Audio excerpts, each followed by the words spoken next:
Les PME cherchent de plus en plus à optimiser leur financement.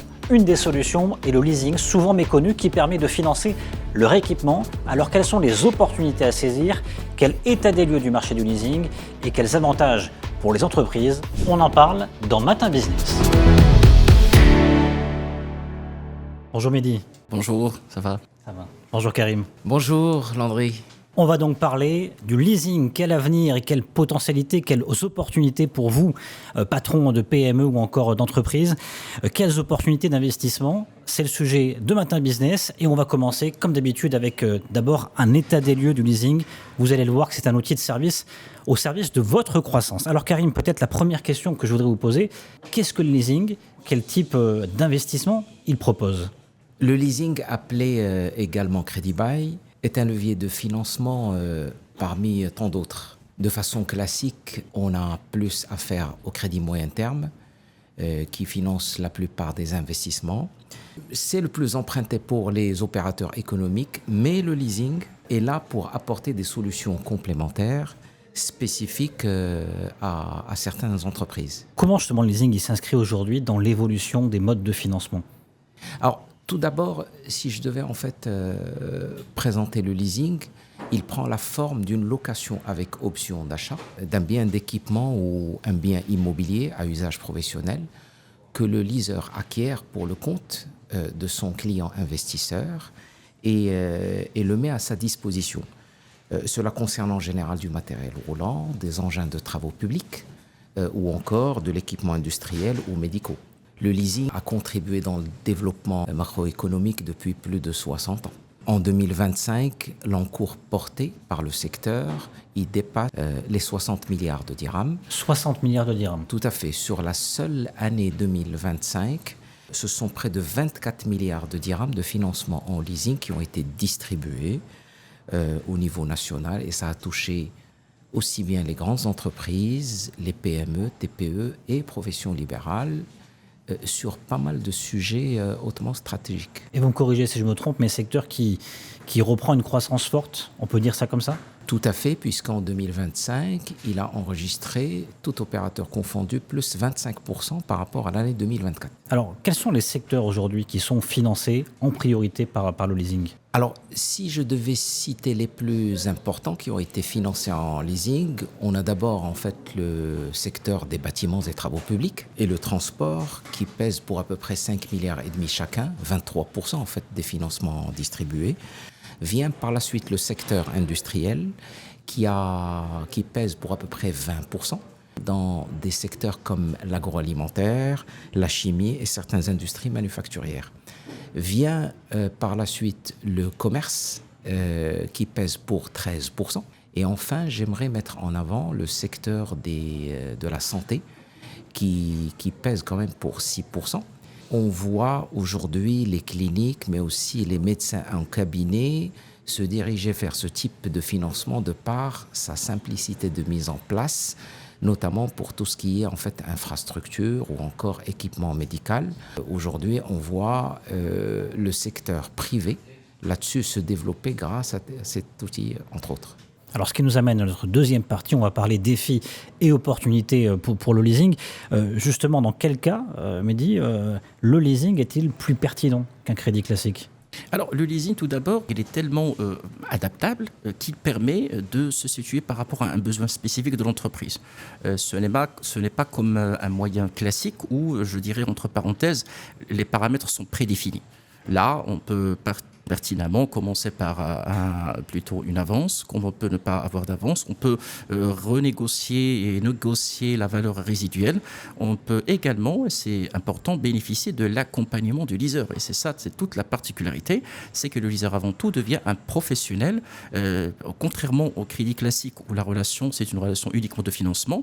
Avec le leaser, c'est une relation et de financement et d'accompagnement. Alors, il y a également l'aspect fiscal. qui est pas des moindres, c'est qu'il permet d'optimiser considérablement.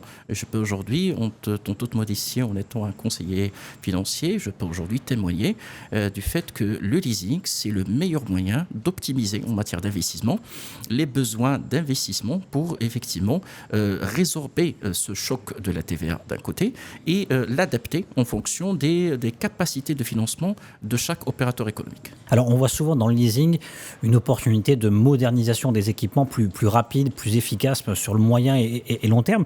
Justement, Karim, comment le leasing permet à une PME de concilier cette modernisation des équipements avec une gestion des risques globale? Le leasing est destiné par excellence aux investissements dans les phases d'extension ou de renouvellement des équipements. C'est une solution qui d'abord a le mérite d'aller de pouvoir financer jusqu'à 100% de l'investissement, sans altérer la capacité en fait d'endettement de l'entreprise, puisque c'est l'engagement hors bilan. Cela permet à l'investisseur d'une part de préserver sa trésorerie face aux besoins du cycle d'exploitation et d'autre part d'aller optimiser le mode d'amortissement. En général, le contrat ou la durée du crédit bail, elle est calée sur la durée d'utilisation économique du bien. Et donc, de par ce fait-là, il est beaucoup plus facile à l'investisseur de remplacer son équipement pour une nouvelle version qui lui permettra de rester compétitif face aux besoins du marché. Mais quels sont les principaux défis aujourd'hui que rencontrent les patrons de PME, notamment avec le leasing? Aujourd'hui, je pense que c'est un sujet pour moi culturel et didacticiel plutôt qu'un sujet effectivement de volonté de la part je dirais des chefs d'entreprise ou des agents économiques. C'est Karim l'a si bien cité il y a un moment, donc il y a de l'appétit pour le leasing parce qu'il y a une meilleure compréhension de son intérêt. Il y a également un meilleur accompagnement en la matière parce qu'aujourd'hui, comme j'ai expliqué, c'est un sujet culturel parce que malheureusement le leasing demeure un peu méconnu pour une population donnée qui demeure, je dirais, culturellement attachée aux aspects et aux moyens conventionnels.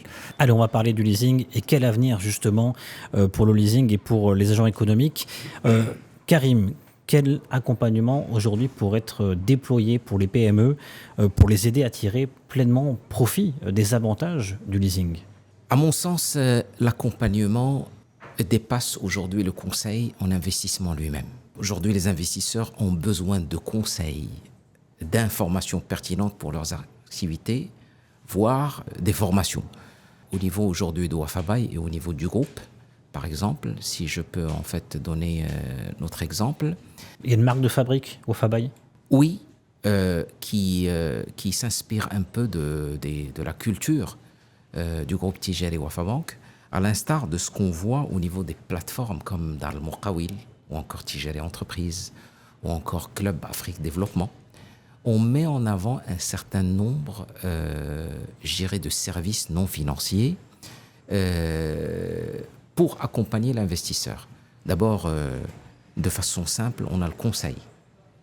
Mais au-delà de cela, nous sommes sur une approche d'acculturation et d'information qu'on apporte aux clients, mis à part tout le processus un peu de mise en relation ou de networking qui est mis en avant depuis déjà quelques années.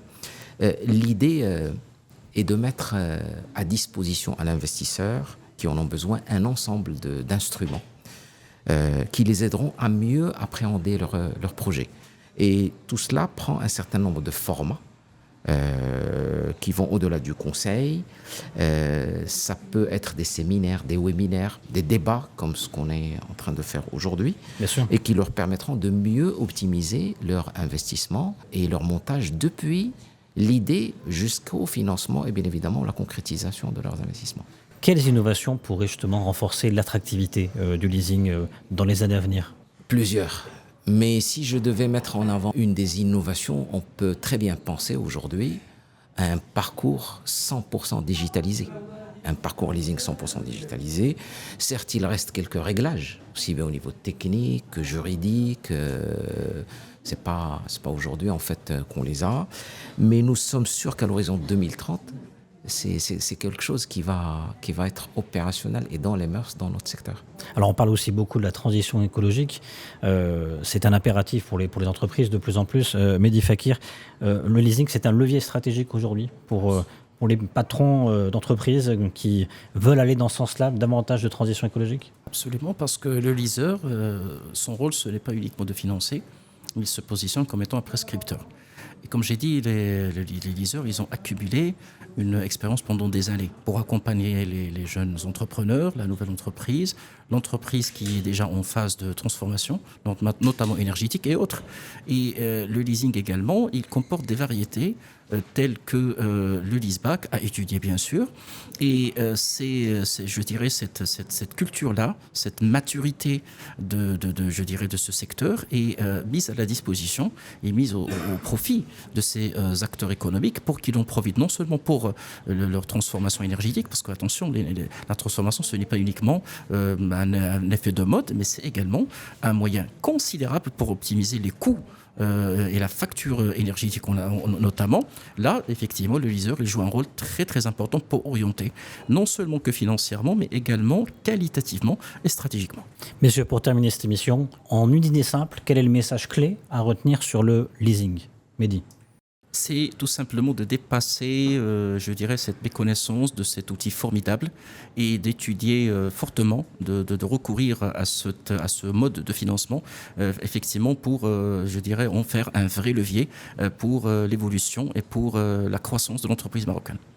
Le leasing se veut un instrument simple et rapide en termes de mise en place, agile en modalité de remboursement, et apportant aussi des solutions spécifiques à nos opérateurs macroéconomiques au-delà des GE et des PME.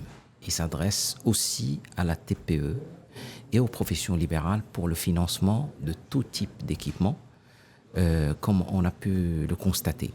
Je dirais qu'il ne faut pas hésiter à prendre attache avec son conseiller bancaire ou en leasing pour avoir plus d'informations et aller solliciter bien évidemment l'accompagnement.